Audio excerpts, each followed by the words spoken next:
कहते हैं माँ का दूध पिया तो आ लड़। यहां लोग कहेंगे कि फलाने डिब्बे का दूध पिया तो आजा लड़। सब मामला डिब्बा बंद है। हृदय से लगाकर मां सुलाती है, हृदय से जोड़कर रखती है। तो बच्चे का हृदय भी मां से जुड़ा हुआ है। मैं जब ध्यान कराता हूं तो कभी कभी त्राटक के संबंध में ये कहता हूं कि आंखें बंद करके याद करना उस पहले स्पर्श को जो मां की ममता के रूप में आपने कभी अनुभव किया हो, जब आप होश में थे और मां का प्यार भरा चेहरा तुमने जो देखा होगा उसे याद करना, और उसके पहले स्पर्श को याद करना जब उसने तुम्हें थामा था।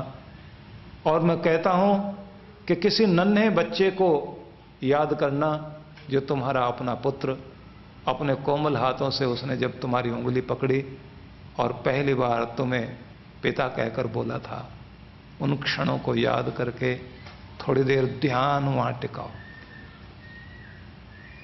हम लोगों के पास यहां इतना समय नहीं होगा कि आपको उन प्रयोगों के साथ, उन अनुभवों के साथ जोड़ा जाए, क्योंकि ये प्रयोग से अनुभव की ओर की यात्रा है। ध्यान, प्रयोग करो, अभ्यास करो और अनुभूति में उतर आओ। अभ्यास से अनुभूति का प्रयोग ध्यान है। प्रैक्टिस करते करते अनुभव में उतर आना एक अलग तरह का आनंद होता है।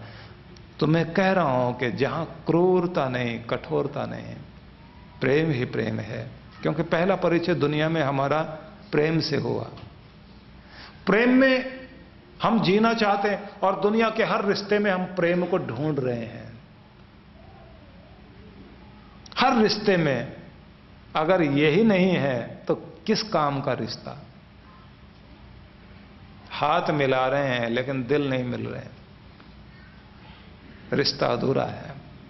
साथ रह रहे हैं एक छत के नीचे, समझौता कर लिया है जिंदगी में, लेकिन फिर भी प्यार नहीं है तो रहे हैं।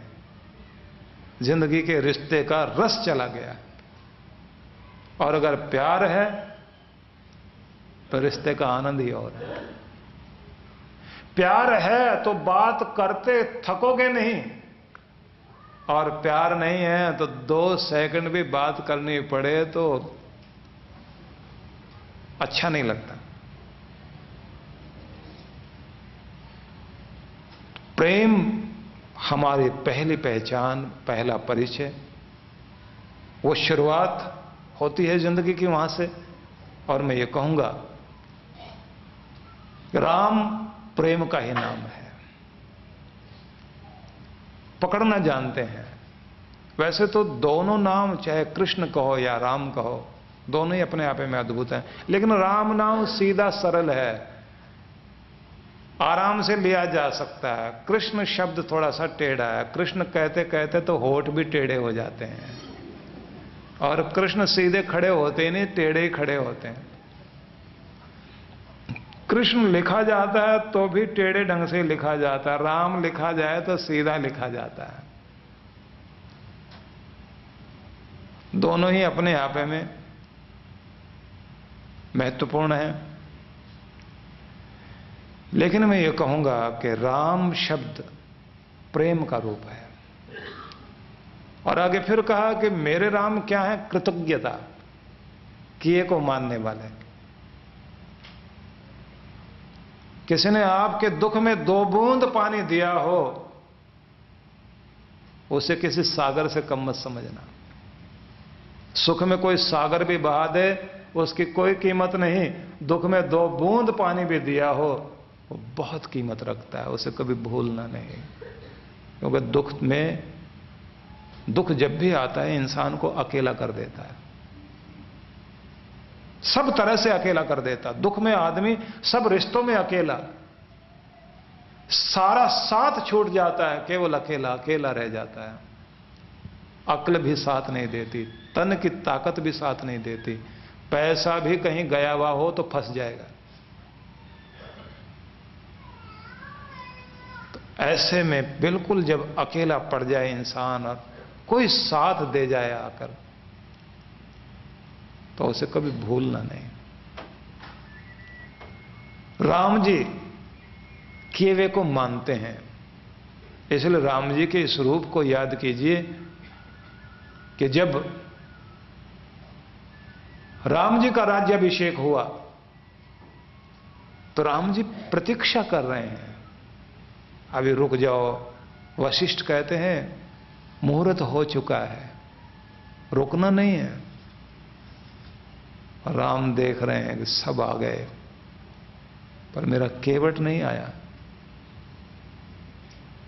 जिसने मुझसे कुछ लिया भी नहीं था और गंगा पार कराने में मेरी मदद की थी, मुझे नौका में बैठा के पार लगाया था।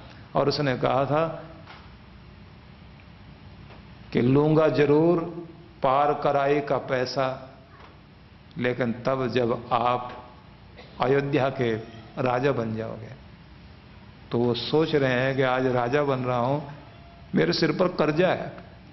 और मैं ये कहूंगा कुछ चीजें हमेशा याद रखो, फर्ज पूरा करना है, इसे याद रखो।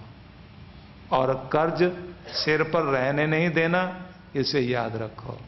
मर्ज शरीर में टिकने नहीं देना, इसे याद रखो। और अर्ज कभी भूलना नहीं, इसे याद रखो। अर्ज अरदास, चार चीजें बताई ना, अर्ज मर्ज कर्ज फर्ज, याद रह जाएगा ना। इतना ही याद कर लो, इतने से भी काम चल जाएगा। राम जी याद कर रहे हैं केवट नहीं आया, तो केवट के घर में सम्मान पहुंचाने के लिए व्यक्ति को नियुक्त किया गया, वहां के राजा को भेजा गया, वो राज को भेजा गया कि तुम जाना केवट के घर में ये सम्मान अर्पित करके आना। केवट अपनी झोपड़ी में बैठा हुआ और उसके घर में राम जी का सम्मान पूर्वक दिया गया वो पारितोषिक या वो कृतज्ञता जब पहुंचती है, तो केवट सिर पर रखकर उस थाल को रोता है और हंसता भी है कि कोई भूल जाए लेकिन मेरे राम कभी नहीं भूलते। अगर उनके लिए थोड़ा सा भी कोई कुछ करता है, बदले में कितना कितना देते हैं और कभी भूलते नहीं। प्रणाम है उस राम को। आज दुर्भाग्य है मनुष्य का कि दूसरे के केवे को बुलाने में देर नहीं लगाता आदमी, इसलिए इंसानियत खत्म हो रही है। तो आगे दो शब्द और सुना देता हूं जल्दी से, क्योंकि श्लोक पूरा करना है। विक्रमश्च, विक्रम प्राकर्म, जूझना, स्ट्रगल करना समस्या से, चुनौती से, क्योंकि जिंदगी एक चैलेंज है, जिंदगी एक संग्राम है, चुनौती है, जूझना पड़ेगा। यहां कायरों के लिए कोई स्थान नहीं, बहादुरों के लिए स्थान है। जागने से ही बात बनेगी, भागने से बात नहीं बनेगी।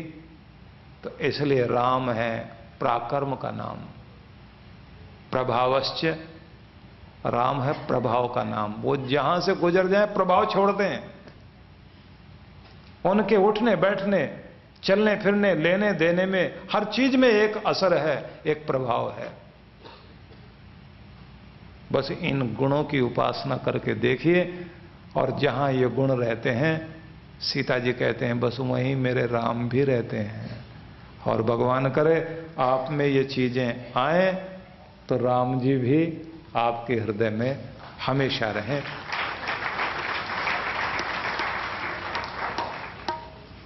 आइए